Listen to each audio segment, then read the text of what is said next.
मेरे प्यारे आका सल्लल्लाहु ताला अलैहि वसल्लम ने इरशाद फरमाया कि बंदा जब दुनिया से जाता है यानी मौत की आगोश में जब चला जाता है, रूह और जिस्म का रिश्ता मुनक़ता हो जाता है और मौत का जायका जब चख लेता है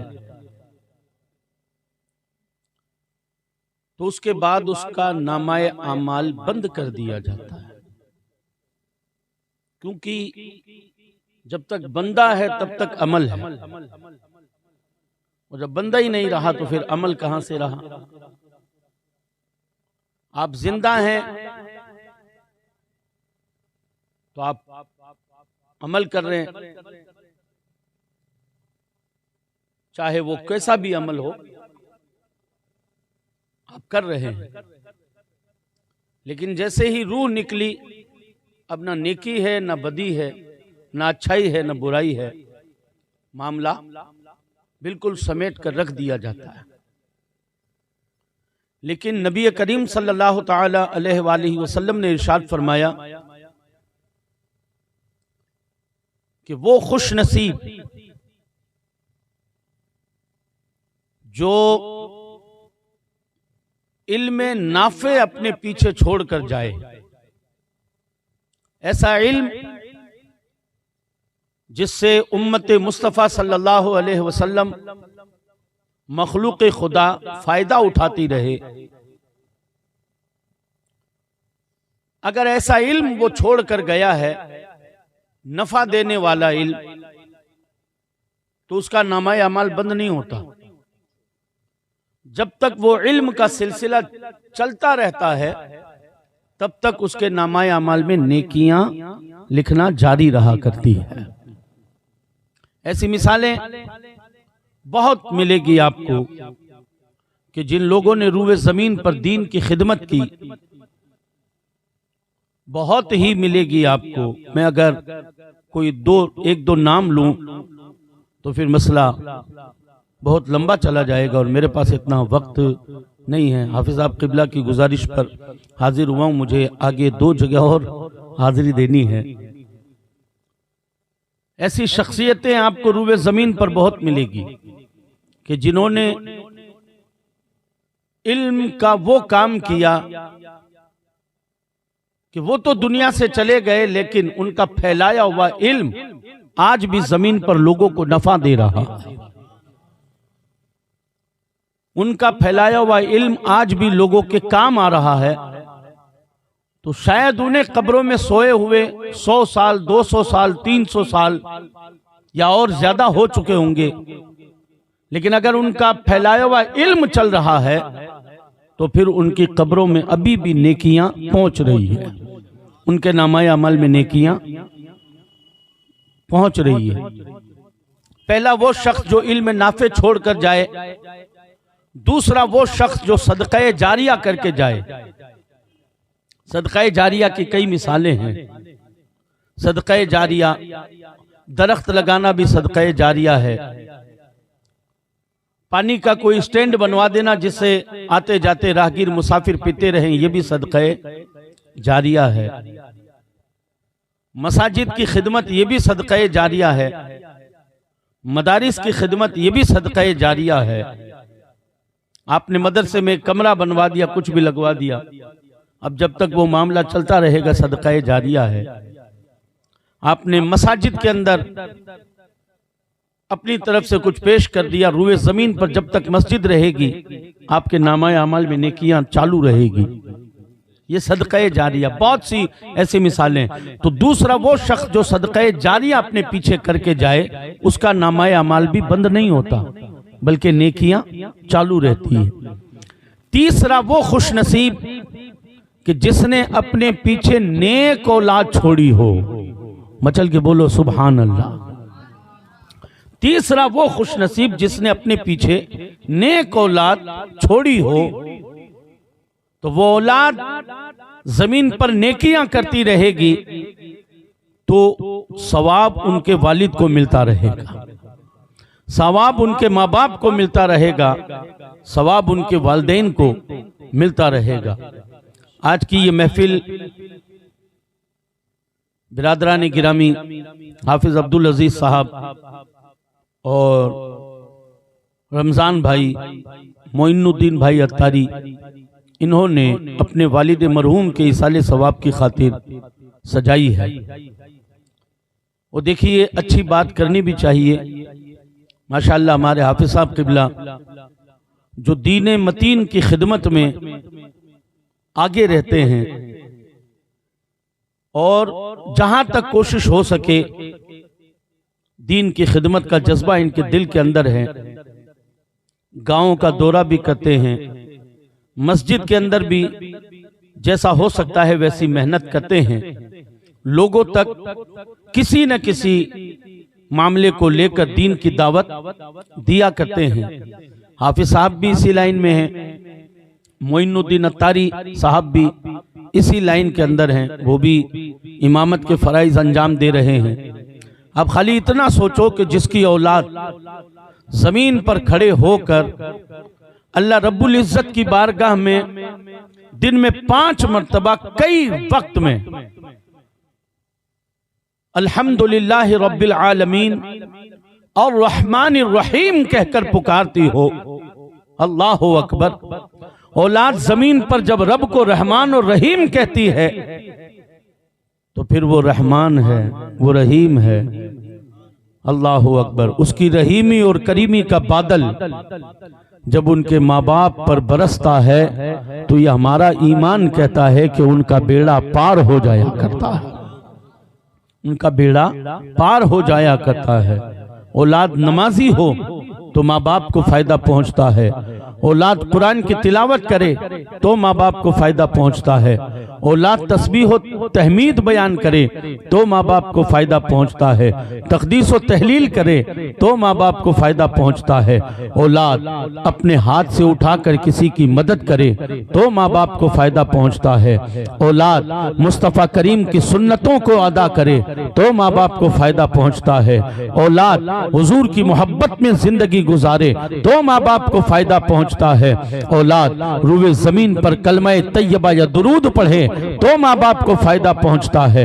अब आप सोचें कि अगर कोई इसी के बरअक्स अपनी औलाद को बुराइयों के अड्डे के हवाले करके जाए, अपनी औलाद को माज़अल्लाह बुराइयों के दलदल में फंसा कर गया हो, जिसकी औलाद जमीन पर शराब पी रही हो, जिसकी औलाद जमीन पर जुआ और सट्टा खेल रही हो, जिसकी औलाद माज़अल्लाह जमीन पर ज़नाकारियां कर रही हो, जिनकी औलाद जमीन के ऊपर नाच गाने के अंदर मुलव्विस हो, जिनकी औलाद झूठ चुगली गीबत में मुलव्विस हो, जिनकी औलाद बुराइयों में मुलव्विस हो, क्या उन माँ बाप को तकलीफ नहीं पहुंचती है? क्या उन माँ बाप की रूह तड़पती नहीं है कब्र के अंदर? क्या उन माँ बाप की रूह परेशान नहीं होती है कब्र के अंदर कि कैसी औलाद छोड़कर आए हैं कि जो कभी हमारे पीछे कुरान की एक आयत तक हमारी रूह को पढ़कर ईसाल नहीं करते हैं, कभी जबान से कलमा उनके जारी नहीं होता है, कभी वो नबी पाक पर दुरूद और सलाम तक नहीं पढ़ा करते हैं, कभी उनका कोई कदम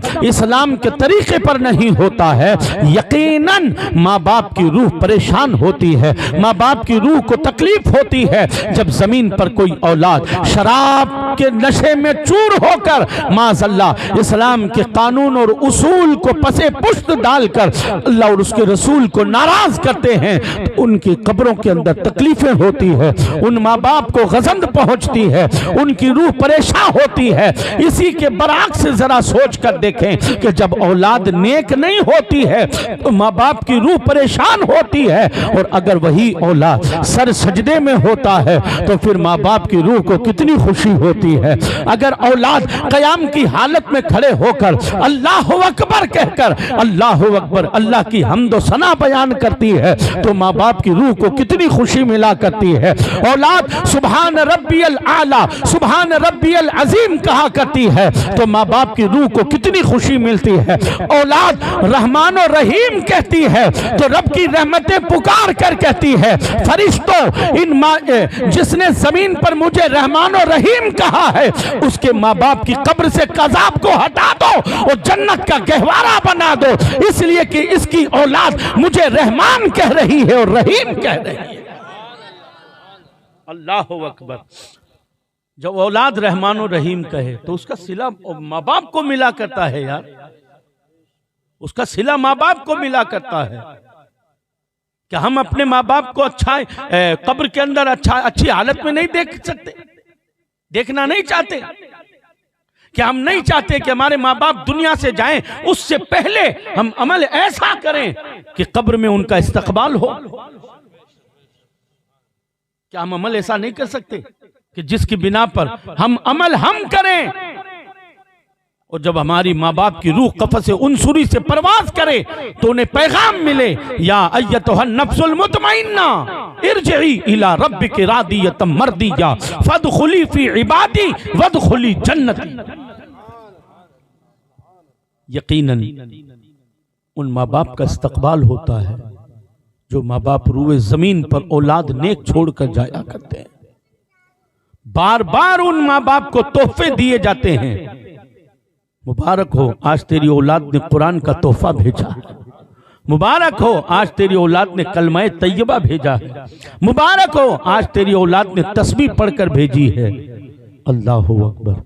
रसूल करीम सल्लल्लाहु ताला अलैहि वसल्लम के प्यारे दीवानों, हमें और आपको चाहिए कि हम तरबियत की तरफ गौर करें, अपनी औलाद की तरबियत की तरफ गौर करें। और सीधी सी बात बताऊं, सिर्फ औलाद की तरबियत से काम नहीं चलेगा, हमें भी अच्छा होना पड़ेगा, हमें भी अच्छा होना पड़ेगा। हम नमाज ना पढ़ें और तवक्को ये रखें कि औलाद नमाज पढ़ेगी, हम हुजूर की सुन्नत न सजाएं और तवक्को ये करें कि औलाद सुन्नत सजाएगी, हम नेक काम न करें और तवक्को ये रखें कि औलाद नेक होगी। नहीं जनाब, वो आपको जैसा देखेगी वैसा चलेगी। जो किरदार आपका होगा, जो अखलाक आपका होगा, जो चाल चलन आपका होगा, जो उठ बैठ आपकी होगी, वही तो नक्शा औलाद के अंदर आएगा, वही तो चीज औलाद के अंदर आएगी। मरहूम अब्दुल शकूर साहब, बड़े मसले होते थे, मुझे तो अच्छी तरह याद है, बड़े मसले होते थे। जब हाफिज साहब हिफ्ज कर रहे थे और फिर तबलीगी लाइन के अंदर आए थे तो बड़े मामले थे, लेकिन बंदा भी बंदा था, अल्लाह मग़फ़िरत फरमाए। मुझे आज भी वो चेहरा याद आता है, वो मुस्कुराता चेहरा है, खंदा पेशानी के साथ में बात करना। हम कहते हैं ना कि साहब हाफिज जी तो पढ़े हुए हैं, मोइनुद्दीन साहब पढ़े हुए हैं और सिकंदर भाई पढ़े हुए हैं, डबल सिकंदर बैठे हुए, सिकंदर भाई पढ़े हुए, फला पढ़े हुए, फला पढ़े हुए, ये तो जानते हैं क्या करना है। मैं कहता हूं उनके बारे में हम कहते हैं कि वो पढ़े हुए नहीं थे। हम क्या कहते हैं? वो पढ़े हुए नहीं थे। लेकिन जनाब किसी ने बड़ी खूबसूरत बात कही थी कि वो अंधेरा ही भला था जो कदम राह पर थे, रोशनी लाई है मंजिल से बहुत दूर हमें, रोशनी लाई है मंजिल से बहुत दूर हमें। वो पढ़े लिखे तो नहीं थे, लेकिन अल्लाह तबारक व तआला ने हुजूर की मोहब्बत के सदक़े में उनका कैरेक्टर ऐसा बना दिया था कि वो चलते फिरते सुन्नतें अदा करते रहते थे।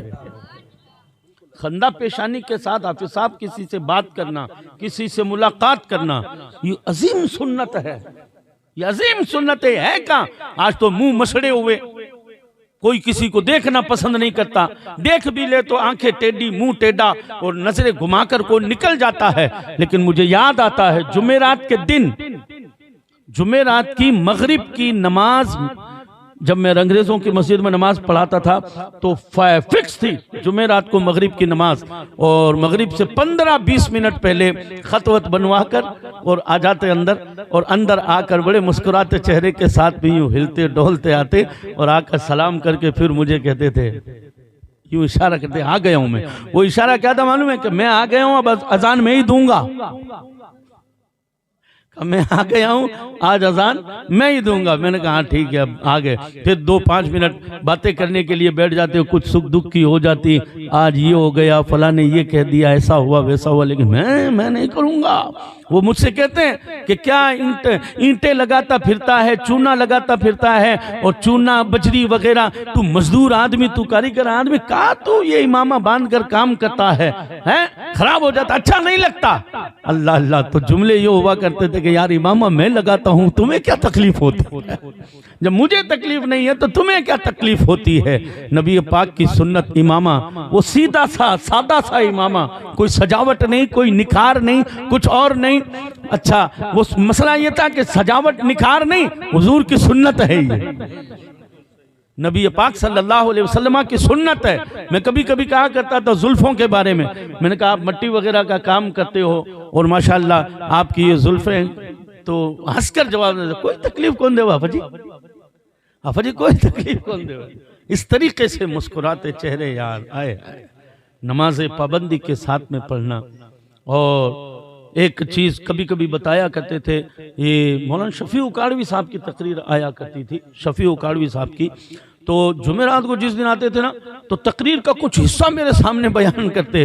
आज यूं अच्छी तरह आज सुना था, सुबह सुबह मैंने, बहुत अच्छा, मैं तो चाय का कप भी वहीं लेकर बैठ गया था, बस वहीं लेकर बैठ गया, चाय यहीं पीऊंगा, यहीं बैठा रहूंगा, पूरा सुना। आज मैंने मौलाना साहब ने आज ये बयान किया था, वो बयान किया था। वक्त है आपके पास, फुर्सत है हमारे पास?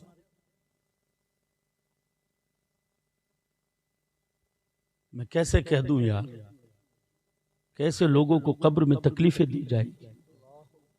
मैं कैसे कह दूं? मेरा ज़मीर गवारा नहीं करता, मेरा ज़मीर गवारा नहीं करता, मेरा ईमान इस चीज की इजाजत भी नहीं देता कि मैंने जिनको एक उम्र नेकियों के रास्ते पर चलते हुए देखा हो, अच्छाइयों के रास्ते पर चलते हुए देखा हो, न किसी को सताना, न किसी को परेशान करना, न फालतू बातों के अंदर अपनी जिंदगी लगा, नहीं, अपने काम से काम, काम से फ्री नमाज, काम से फ्री नमाज। और कभी कभी कहा भी करते थे कि वक्त मिलता है तो दुरूद पाक पढ़ता रहता, नबी पाक सल्लल्लाहु अलैहि वसल्लम पर दुरूद पाक पढ़ता रहता हूँ। रसूल गिरामी वक़ार सल्लल्लाहु तआला अलैहि वसल्लम के प्यारे दीवानों, जरा सोचो, अब्दुल शकूर साहब जिन्होंने खुद जमीन पर एक अच्छी और हसीन जिंदगी गुजारी, अच्छी और हसीन नेकी और पाकीज़गी वाली जिंदगी गुजारी, और वो जिंदगी गुजार कर अपनी औलाद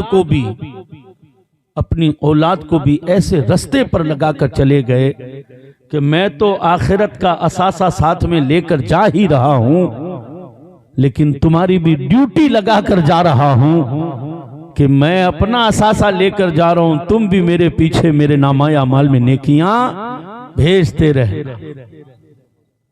वो हमारा ईमान है कि ये उनकी औलाद अगर जमीन पर नेक काम करती है, अच्छा काम करती है, पाकीज़ा काम करती है, कुरान ये पढ़ते हैं सवाब उनको मिलता है, नमाज ये पढ़ते हैं सवाब उनको मिलता है। और क्यों ना मिले यार, कि जिसकी औलाद 5 वक्त रहमत इलाही का दरवाजा खटखटा कर कहे, रब्बी जालनी मुकीम सलात व मिन ज़ुर्रियती रब्बना व तक़ब्बल दुआ रब्बी ग़फ़िरली व लिवालिदैया, ए अल्लाह मेरे माँ बाप को बख्श दे, मेरी बख्शिश कर, हुजूर की उम्मत की मेरे माँ बाप की बख्शिश कर। जो औलाद दिन में 5 मरतबा अल्लाह की रहमतों के दरवाजे खटखटाकर अपने माँ बाप की मग़फ़िरत की दुआ करती हो, खुदा की कसम मेरे रब की ज़ात से उम्मीद है कि वो सजदा करने वालों की लाज रखता है, वो सजदा करने वालों की लाज रखता है। और यकीनन इनके वालिद मरहूम भी इनको दुआएं दे रहे होंगे, दुआएं दे रहे होंगे कि या अल्लाह तेरा शुक्र है ऐसी औलाद पीछे छोड़ कर आया हूं, जो हर दिन सुबह का सूरज नहीं निकलता उससे पहले मेरी कब्र में कोई ना कोई तोहफा तैयार रहता है। सुबह का सूरज नहीं निकलता उससे पहले मेरी कब्र में कोई ना कोई तोहफा तैयार रहता है। अगर चाहते हो कि कब्र में सुकून से सोते रहो, चैन से सोते रहो, तो अपनी औलाद की तरबियत किया करो, अपनी औलाद को अच्छे लोगों के साथ उठ बैठ करवाया करो, नेक लोगों के साथ में रखा करो, ताकि कभी न कभी वो चमक आ ही जाएगी, कभी न कभी वो बात पैदा हो ही जाएगी। नेकों के पास में उठेगा बैठेगा, अच्छों की सोहबत में रहेगा, कम से कम अखलाक तो अच्छा होगा, किरदार तो अच्छा होगा, अमाल तो अच्छे होंगे, बुराइयों की तरफ तो नहीं जाएगा। मेरे आका सल्लल्लाहु ताला अलैहि वसल्लम के प्यारे दीवानों, मेरे सरकार ने फरमाया कि तीसरा वो खुश नसीब जो अपने पीछे नेक औलाद छोड़कर जाया करता है, अल्लाह तबारक व तआला उसके नामाए आमाल में भी नेकियां लिखना जारी रखता है परवरदिगार। अब बताओ, बंदा चला गया, कितने साल हो गए? 14 साल हो गए, 14 साल हो गए, बंदा चला गया, लेकिन 14 साल में वो कौन सा दिन है कि जिस दिन औलाद की तरफ से उन्हें कोई तोहफा न मिला। कोई औलाद ऐसी हो जिनकी नमाजों का पता नहीं, टूट टूट कर नमाजें पढ़ती हो, कभी कभी कुरान पढ़ते हो, कभी कभी दीन याद आता है लेकर बैठती हो, तो वो कभी कभी का मसला है, यहाँ तो रोजाना का मसला है, यहाँ तो रोजाना का मसला है। अल्लाह तबारक व तआला अपने महबूब करीम सल्लल्लाहु अलैहि वसल्लम के सदक़े और वसीले से उनकी बेहिसाब मग़फ़िरत फरमाए, जन्नतुल फिरदौस में आला से आला मकाम अता फरमाए। वो हंसता चेहरा, वो मुस्कुराता चेहरा, वो खंदा पेशानी की गुफ्तगू, वो हुजूर की सुन्नतों पर अमल, वो सजा हुआ इमामा, मेरे ख्याल से तदफीन भी इमामे के साथ में ही हुई है। अल्लाहु अकबर। जो अमल दुनिया में था उसी अमल के साथ में सज कर कब्र में गए होंगे, तो हमारा विजदान ये कहता है कि जिसे इस तरह सजा कर भेजा गया हो, जब उनकी नज़र नबी पर पड़ी होगी और मेरे नबी की नज़र इतने सादे उम्मती पर पड़ी होगी, तो फिर क्या आलम रहा होगा। आला हजरत कहते हैं कब्र में लहराएंगे ताहशर चश्मे नूर के, जलवा फरमा होगी जब तलअत रसूलुल्लाह की, लहद में इश्क़े रुखे शह का दाग लेकर चले। अब्दुल शकूर साहब क्या लेकर चले थे, क्या लेकर चले? अल्लाहु अकबर। बताओ कुछ लेकर गए हैं? वो सारा तो कुछ यहीं छोड़ कर गए हैं, लेकिन मैं कहता हूँ लहद में इश्क़े रुखे शह का दाग लेकर चले थे। अंधेरी कब्र सुनी थी चिराग लेके चले, अंधेरी कब्र सुनी थी चिराग लेके चले। वो सुन्नतों के साथ, वो अपने नेक और पाकीज़ा अमाल के साथ में गए।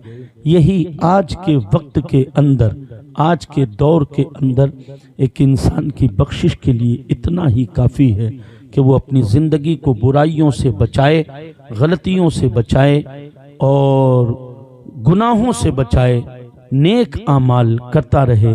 ये एक इंसान की कब्र के सुकून के लिए, आखिरत की कामयाबी के लिए काफ़ी है। अल्लाह पाक हमें और आपको भी ये सआदत नसीब फरमाए कि हम भी अपनी औलाद की तरबियत अच्छे तरीके से करें।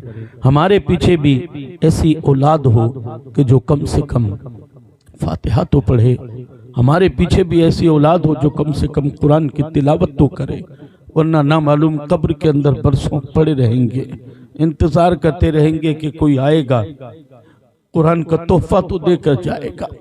जैसे भूखा रोटी का इंतजार करता है, वैसे मरने वाला कब्र में इसाले सवाब का मुंतजिर होता है। वैसे दुनिया से जाने वाला कब्र के अंदर कुरान की तिलावतों के लिए तरसता है, दुरूद व फातिहा के लिए तड़पता है। जैसे एक भूखा और प्यासा अगर किसी को घर से अलग कर दो और ये कह दो कि तुम्हारी रोटी सुबह शाम आती रहेगी, और अगर सुबह शाम रोटी ना आए तो वो भूखा जिस तरीके से रोटी का इंतजार करता है, उसी तरीके से कब्र वाला अपनी औलाद से और अपने घर वालों से और अपने परिवार से ये तवक्को रखता है कि कम से कम मेरे पीछे कोई तो पढ़ने वाला होगा, मुझे कोई तो इसाले सवाब करने वाला होगा। अल्लाह अकबर। फरमाया गया कि मरने वाला डूबने वाले की तरह है। जैसे डूबने वाला समझता है कि ये तिनका भी अगर मेरे हाथ आ जाए तो मैं बच जाऊंगा, इसी तरीके से डूबने वाले की तरह मरने वाला होता है कि वो भी ये सोचता है कि कोई आए और मेरी कब्र पर आकर फातिहा पढ़े, कोई आए मेरी कब्र पर आकर कुरान की तिलावत करे, या कोई कहीं से भी मेरी रूह को कुरान का तोहफा और कलमा और दुरूद का तोहफा, नेकी और पाकीज़गियों का तोहफा पहुंचाए। याद रखना, अपने माँ बाप को मरने के बाद भूल मत जाना। जो औलाद अपने माँ बाप को फरामोश कर देती है वो एहसान फरामोश औलाद होती है। मैंने कई लोगों को देखा कि सुबह उठने के बाद, नमाज फजर के बाद उनका पहला काम होता है कि वो अपने माँ बाप की रूह को इसाले सवाब करते हैं। अल्लाह अकबर। जिन माँ बाप ने तुम्हें याद रखा उन माँ बाप को तुम भूल मत जाओ, उन माँ बाप के एहसानात को कभी फरामोश मत करना, जिन्होंने तुम्हें पाला पोसा, तुम्हें पढ़ाया लिखाया, जिन्होंने तुम्हारी परवरिश की, जिन्होंने तुम्हारी जिंदगी के हसीन ख्वाब सजाए और जिन्होंने तुम्हें कामयाबी और कामयाबी के दहलीज पर खड़ा किया और आगे की मंजिलों को तय करने के लिए सुबह शाम वो हाथ उठाकर तेरे हक में दुआ करते रहे। अल्लाह अकबर। जिन्होंने जिंदगी में अपने लिए कुछ नहीं मांगा, औलाद के होने के बाद माँ बाप अपने लिए कुछ नहीं मांगते हैं, वो जो भी मांगते हैं उनके लिए मांगते हैं, उनकी खुशियाँ मांगते हैं, उनकी तंदुरुस्ती मांगते हैं, उनके लिए प्यार मांगते हैं, उनके लिए ऐशो इशरत के लिए सोचा करते हैं, उनका आराम मांगा करते हैं। तो जिन्होंने जमीन पर आपको पैदा होने के बाद से लेकर अपनी गोद से हसीन बिस्तरों तक आराम दिया हो, तुम्हारी ड्यूटी बनती है कि कब्र के अंदर तुम उन्हें सुकून पहुंचाओ, तुम उनकी रूह को करार पहुंचाओ। और ये जब होगा कि जब हम नमाजी होंगे, जब हम कुरान की तिलावत करने वाले होंगे, जब हम नेकियां करने वाले होंगे। नेकियां भी इस नीयत से किया करो कि मैं जो कर रहा हूं अल्लाह पाक इसका सवाब मेरे वालिदैन को अता फरमाए।